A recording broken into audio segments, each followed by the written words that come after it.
Saludos señores, Enfoque Binario. El día de hoy tenemos un tema sumamente interesante y es el análisis de la situación política en República Dominicana antes de las primarias. Quisiera primeramente saludar a todos los seguidores de Enfoque Binario, sobre todo la comunidad dominicana que sabemos que sigue mucho este programa, nos han mandado mensajes, nos han llamado, nos han dado aliento para que sigamos con este proyecto. Gilberto, en cuanto a la situación política que atraviesa nuestro país antes de la primaria, ¿cuál es tu parecer? ¿Qué tú crees? Sin duda alguna, el panorama político muy interesante en este momento. Vamos a vivir por primera vez un proceso general de primarias que van a ser celebradas sobre todo por los dos partidos mayoritarios de la República Dominicana. Uno que es el partido oficialista, el partido de gobierno, que es el PLD, y por otro lado el principal partido opositor, que es el PRM. Ambos partidos se han abocado a esta modalidad que se recoge precisamente en la nueva ley de partidos que se ha aprobado. La Junta Central Electoral tiene un reto, sin lugar a dudas, en este proceso interno de elección de estos partidos, porque ha tomado la responsabilidad de organizar esos procesos que anteriormente eran organizados por los mismos partidos.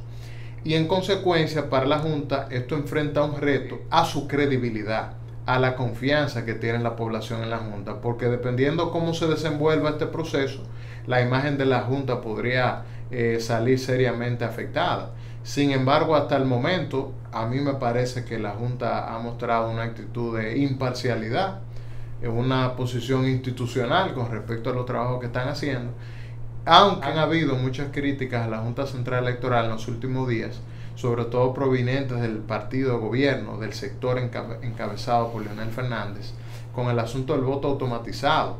Tú sabes, Luis, que ahora es un plan piloto, como la Junta lo ha denominado, para que en estas elecciones la modalidad en cómo el ciudadano ejerce el voto ya no sea manual, es decir, ya no sea con una boleta, con un marcador, sino que ahora el ciudadano va a tener en su frente una pantalla donde con su dedo va a tener la oportunidad de seleccionar primero el partido por el que va a votar, ya sea por el PRM o por el PLD, y en un segundo plano ya cada uno de los candidatos desde el nivel presidencial, congresual y municipal. ¿Y por qué ha causado tanta polémica lo del voto automatizado?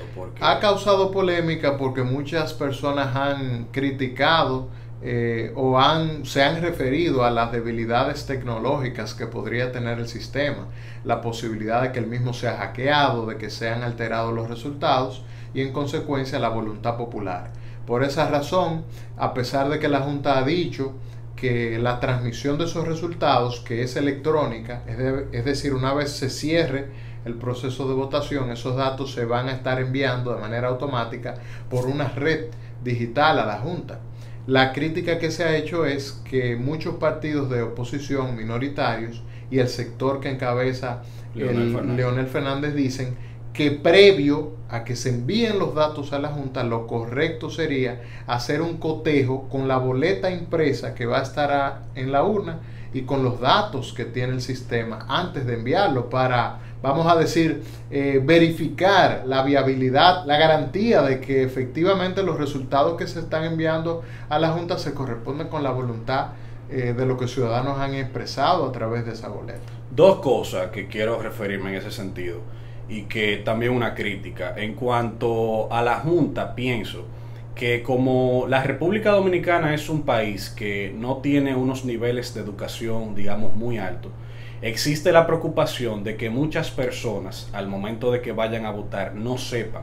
Por más simple que sea, pienso que la Junta debió dar mayor información a la población de cómo va a ser ese proceso. Y también he escuchado a muchas personas, muchos periodistas profesionales que están en los medios de comunicación, en las redes sociales, que son influyentes, tratando en cierto modo de deslegitimar el proceso. ¿En qué sentido? Escuché a Guido Gómez Mazara, que es una persona que me parece muy brillante, yo lo sigo mucho por sus análisis políticos, pero él estaba diciendo que hay que tener cuidado porque hay una persona en la Junta que estuvo en el año 90, que formó parte del fraude del año 94. Estoy citando sus palabras. Eso provoca que la gente no tenga confianza, porque si tú comienzas insisto, a deslegitimar el proceso o a cuestionarlo, a decir que puede haber fraude, etcétera, etcétera, muchas personas que quieren participar, que quieren votar, no lo van a hacer porque van a decir, bueno, ¿para qué yo voy a ir a levantarme ese día, ese domingo, a votar, cuando total van a hacer un fraude? Entonces hay que tener mucho cuidado con eso. Yo pienso que es una irresponsabilidad de muchos hacedores de opinión, diciendo, delegitimando el proceso antes de que se inicie, porque espere mejor que concluya y luego de eso utilice los mecanismos institucionales que establece el ordenamiento jurídico para impugnar eso, pero no a priori decir que te van a hacer un fraude, o que hay un individuo que en el año 94 formó parte de un fraude electoral y que forma parte de la Junta Central Electoral actualmente. O sea, es una forma de cuestionar el proceso y de preocupar, pienso, sin ningún tipo de fundamento a la población. Otro tema, Luis, con relación a la Junta Central Electoral, que llama preocupación a los ciudadanos, de alguna manera, óyeme, Luis, lo cara que salen unas elecciones. Y estamos hablando de los procesos internos de los partidos, que si bien van a cubrir una gran parte de esa inversión, la Junta va a invertir más de 1.000 millones de pesos. O sea, ese proceso de elección interna de esos dos partidos rondan los más de 2.400 millones de pesos, con todas las precariedades que tiene este país. De manera que nosotros tenemos una democracia bastante cara. Demasiado cara. ¿Cuál es el monto? Repítelo para que la gente lo escuche, ¿no? Porque es importante que sepa. Estamos hablando de más de 2.400 millones de pesos. ¿Tú sabes lo que es eso? O sea, ¿por qué no se puede buscar la forma de que esta democracia con tantas dificultades no salga tan cara? Porque no es una democracia, digamos, efectiva. Es una democracia coja. Es una democracia que tiene muchísimas debilidades. Y pese a eso, sale carísima. Entonces es algo también que irrita a mucha gente. Y estamos hablando de un proceso interno de dos partidos. Claro, imagínate ya. Fíjate entonces el gasto general de todo este proceso electoral al que nos sometemos cada 4 años, porque el año venidero hay 2 procesos de elecciones. Uno municipal, que va a ser en febrero, y el otro entonces presidencial, básicamente seguido, que va a ser en mayo. Y en cuanto a las primarias, bueno, hemos dicho que ya el domingo se van a conocer las primarias esencialmente del PLD y del PRM, que es el partido oficialista y del principal partido de oposición. ¿Qué tú piensas al respecto? ¿Cuáles son las perspectivas que hay en cuanto? Con respecto al PLD y al proceso interno que atraviesa este partido, hemos visto cómo se ha producido una gran confrontación, vamos a decir, al interno de este partido, entre sus dos precandidatos. Por un lado, Gonzalo Castillo, y por el otro lado, un expresidente de la República, Leonel Fernández. Aunque la verdad, esta batalla que se produce no es entre Gonzalo Castillo y entre Leonel Fernández. Entre Danilo. Esta batalla que se está produciendo es entre Danilo Medina, el presidente de la República, y Leonel Fernández. Hay 2 sectores encontrados, y esto no es más que el fruto de la división y la confrontación interna de los 2 liderazgos principales de este partido. Esto ha producido muchas ronchas en cada uno de esos grupos. La sociedad se ha visto altamente preocupada por la retórica, la contradicción, la confrontación que se ha llevado en las redes sociales, en los medios de comunicación entre estos 2 grupos. Una publicidad excesiva. Y además la publicidad excesiva y el gasto millonario que han hecho cada uno de esos candidatos. Tanto Leonel Fernández como Gonzalo Castillo, en el reporte de gastos que habían hecho y de recaudaciones que han hecho ante la Junta Central Electoral, ambos candidatos han reportado gastos y recaudaciones por más de 240 millones de pesos cada uno.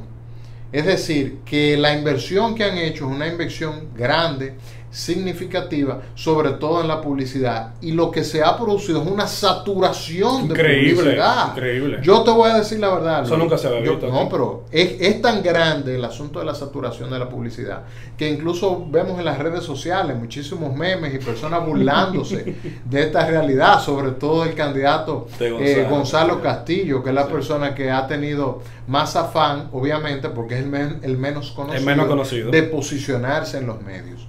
Pero esta saturación en las últimas semanas ya la vemos con los dos sectores, no solamente con Gonzalo, sino con Leonel. Usted prende la televisión, ahí está Gonzalo, enciende la radio, y los únicos anuncios que se escuchan son los de estas dos facciones. En las redes sociales. Es tanta la saturación, Luis, que yo en lo personal, por ejemplo, anoche yo tuve un sueño que me encontraba ahí en Plaza Internacional y estaba Gonzalo Castillo tomándose un café y luego estaba Leonel Fernández abordando y saludando. Imagínate el nivel de saturación. Pero espérate, ¿eso fue un sueño o una pesadilla que tú tuviste? ¿Cuál de las dos? Bueno, Luis, fuera un sueño o una pesadilla, no es más que consecuencia de la sobreexposición a lo que nos vemos envueltos todos los ciudadanos con este proceso interno de estos partidos, que más que un proceso interno parecería en una contienda nacional y externa rumbo a unas elecciones generales. Es interesante lo que está pasando en el PLD, porque de ahí va a depender mucho cuál va a ser, digamos, los posibles escenarios. Yo quiero que tratemos un poco eso. ¿Cuáles son los escenarios en el PLD? Si gana Gonzalo Castillo, ¿apoyará a Leonel Fernández a ese candidato? ¿Qué pasa si es todo lo contrario? Si es Leonel Fernández el candidato, ¿apoyará a Danilo Medina y en consecuencia a Gonzalo Castillo la candidatura de Fernández? Hay algunas cosas que no están muy claras. Tenemos que también decir, y es medular, que si el PLD no va unificado a las elecciones del año que viene, es muy probable que vaya a perder las mismas.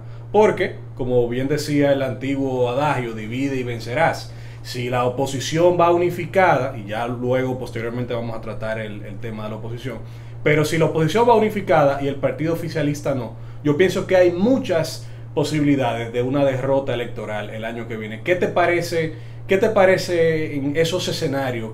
¿Cuál es tu opinión al respecto? Bueno, ya Gonzalo Castillo ha dicho públicamente que de resultar Leonel Fernández el vencedor el próximo domingo 6 de octubre, le va a endosar su apoyo y se va a sumar a que el Partido de la Liberación Dominicana se mantenga en el poder.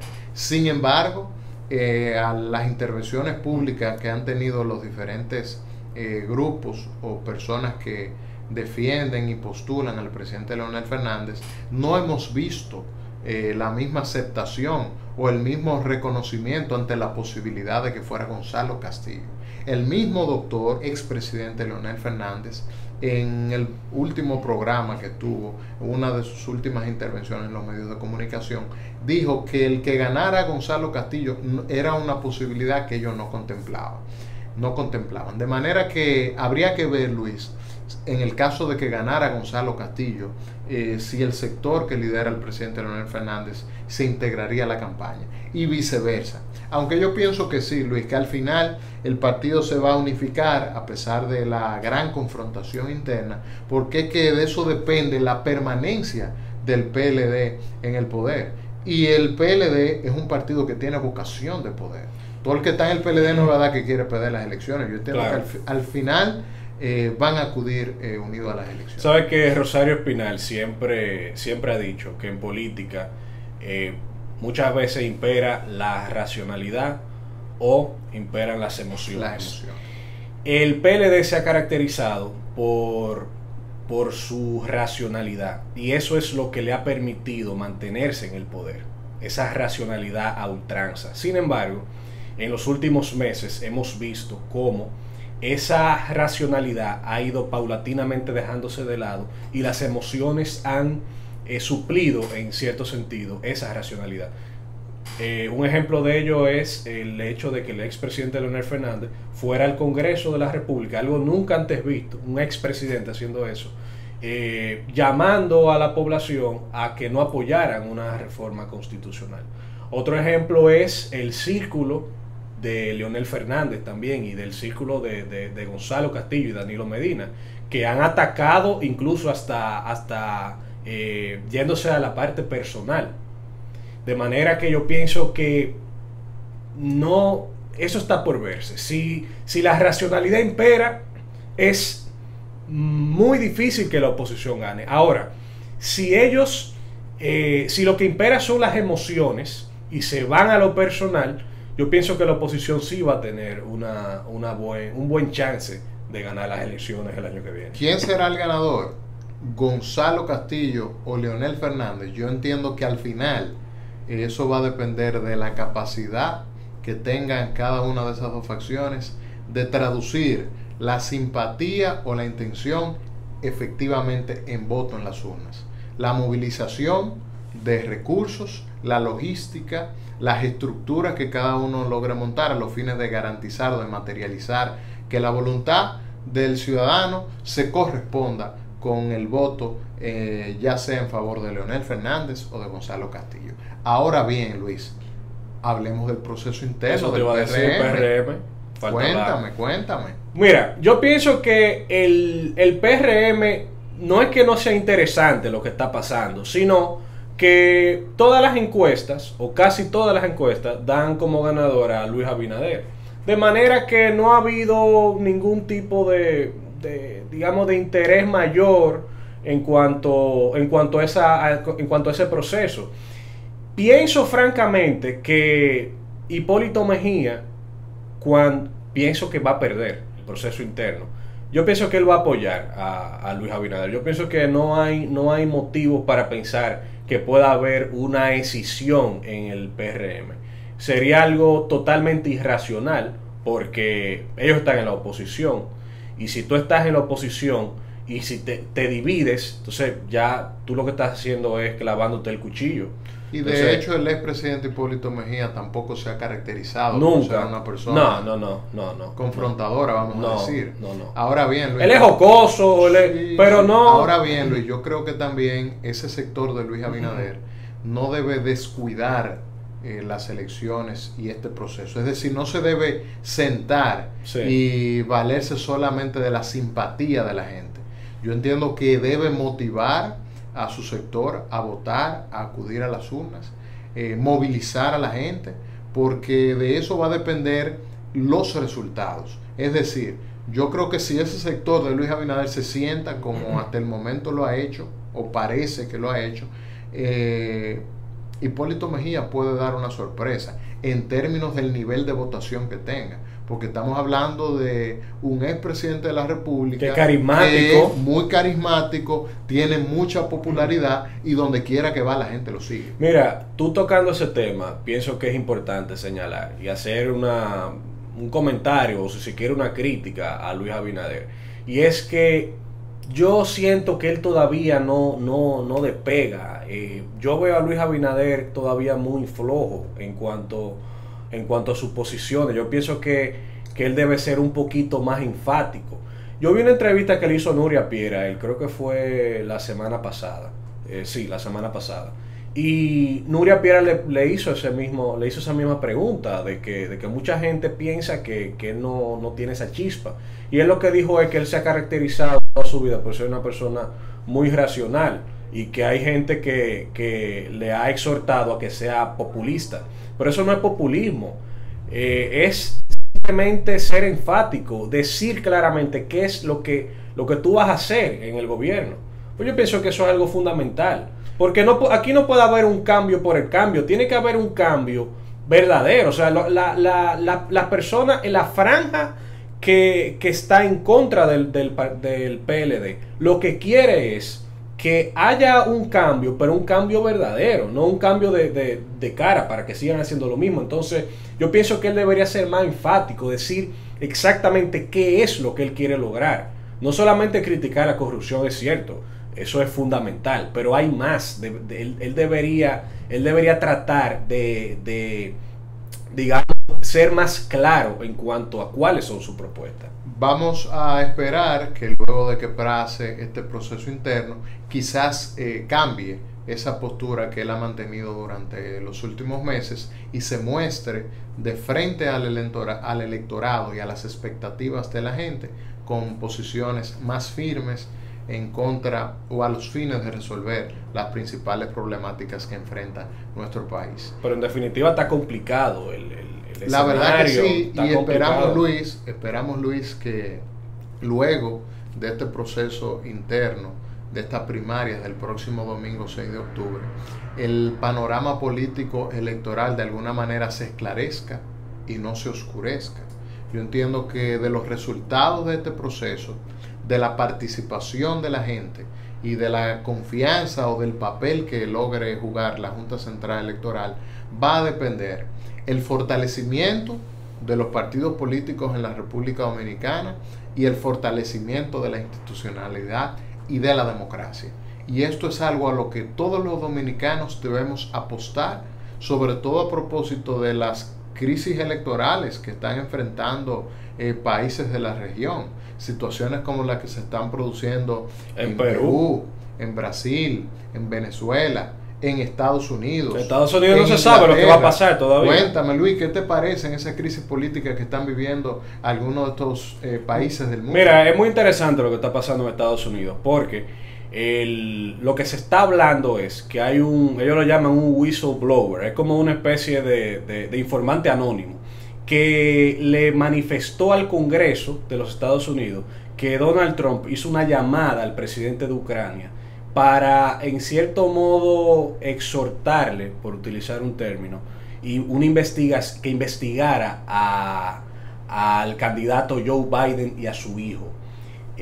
Si en los últimos meses se ha hablado de que es posible que haya habido algún tipo de complicidad entre Biden y el gobierno ucraniano. Y se ha hablado de actos de corrupción. Eso es lo que dicen, digamos, las malas lenguas, como decimos aquí. Eso es lo que dice el Vox Populi. Sin embargo, esa situación de esa llamada de Trump ha causado, no ha llegado a una crisis política en Estados Unidos, pero hay muchas voces que están llamando ya a un impeachment. Se va a lograr. Bueno, la Nancy presidenta Pelosi, de la Cámara, sí. Nancy Pelosi, de hecho, aunque en algunas opiniones anteriores ella se había referido a la imposibilidad del impeachment, Sí. diciendo que eso podría ser incluso un boomerang que podría ser en contra de ellos mismos, pero ella misma llamó ante esa posibilidad. Tú sabes que yo estaba viendo hace unos días el programa de Amy Goodman, que ella transmite desde Nueva York, se llama Democracy Now!, que es muy interesante porque da unas opiniones muy, muy profundas.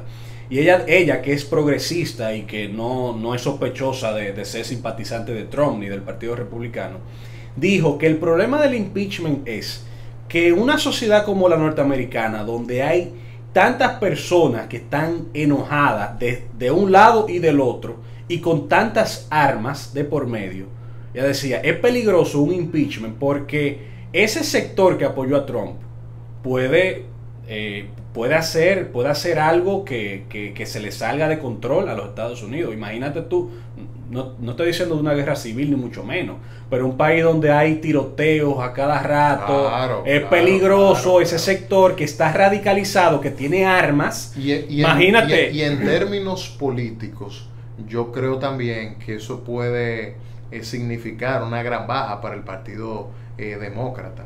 Porque fíjate una cosa, Luis, Joe Biden hoy por hoy es el principal precandidato de ese partido. Y ante la posibilidad de un impeachment, ahí en el Congreso se va a debatir todo lo que tiene que ver con esta situación. Y efectivamente ya se ha comprobado, hay evidencias de las vinculaciones del hijo de Joe Biden con negocios en Ucrania. Y esto podría traducirse, obviamente, en que resulte afectada la popularidad de Joe Biden en el Partido Demócrata y, por un lado, el impeachment de Trump, por otro lado, la candidatura al Partido Demócrata en juego. Es una situación política preocupante que se está viviendo en este momento en los Estados Unidos. Pero ¿y qué te parece lo que Pero está pasando en Perú, Luis? Pero recuérdate, antes de eso, recuérdate también, Gilberto, que es cierto que Joe Biden es actualmente el principal candidato.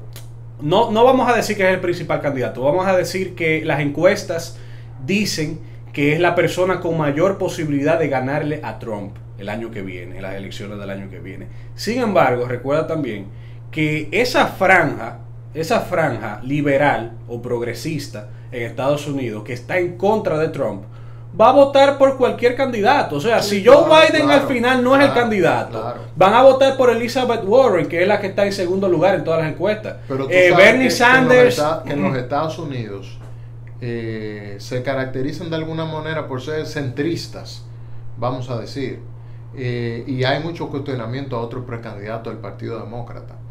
Si se saca a Joe Biden, que ya fue vicepresidente de ese país, por el otro lado Bernie Sanders, por ejemplo, está enfrentando una situación de salud muy preocupante, fue intervenido quirúrgicamente, de manera que allá también en los Estados Unidos el panorama político se está complicando, cada vez se complica más. Y se complica más también y resulta más interesante el análisis porque recordemos que es la primera potencia del mundo. Claro, en lo que pasa en Estados Unidos nos afecta y es nuestro principal socio comercial. Pero mira una cosa, que escuché también a Amy Goodman hablando hace unos días en su programa, y es que hay mucha gente que está llamando al impeachment de Trump. Pero ¿quién va a ser el presidente si a Trump le hacen el impeachment? Va a ser Mike Pence. Mike Pence. Y Mike Pence dicen que de línea dura, pero línea dura de verdad. O sea, conservador, republicano, pero de mano muy dura. Porque Trump, recuerda que Trump es lo que ellos llaman un outsider. Trump no era republicano. Trump se engancha en eso y asume ese discurso, pero él nunca tuvo... incluso se dice que Trump no es un político. No, se dice que en los años 90 él apoyó abiertamente al Partido Demócrata, es decir, que no tiene una tradición republicana, pero Pence sí. Pence es, como dije, de línea dura. Entonces hay que tener cuidado porque, como tú bien señalas, eso puede ser un boomerang que tenga consecuencias bastantes nefastas. Seguro que sí. La verdad que este caso de Estados Unidos, la situación que se está viviendo en Perú, con el Congreso, la renuncia del presidente, la situación de Venezuela que cada vez se agrava más, una situación en Bahamas económica preocupante, sobre todo luego de que pasara este huracán por allí y acabara con la vida de muchísimas personas. En Europa siguen las controversias, sobre todo en España, el Brexit, en Gran Bretaña. La verdad que el panorama político a nivel mundial, incluyendo por ejemplo China, con el asunto de Hong Kong y las grandes confrontaciones y movilizaciones que pasan a diario, cada vez se complica más. Nosotros como país, sin lugar a dudas, debemos vernos en ese espejo, Luis, y entonces procurar porque este domingo, o a partir de este domingo, lejos de que se cree una crisis postelectoral interna, se fortalezcan los partidos, se fortalezca la democracia, se logre más confiabilidad o credibilidad en la Junta a los fines de que el futuro de la República Dominicana sea más promisorio como esperamos todos los dominicanos. Bueno, Gilberto, yo pienso que ya llegamos al fin de este programa, lamentablemente. Ojalá que les haya gustado el programa. Y recuerden, señores, suscribirse a nuestro programa. Si también les gusta el contenido, compártanlo en sus redes para que así podamos llegarle a más personas. Nos veremos en una próxima entrega de este espacio Enfoque Binario. Gracias a todos por acompañarnos.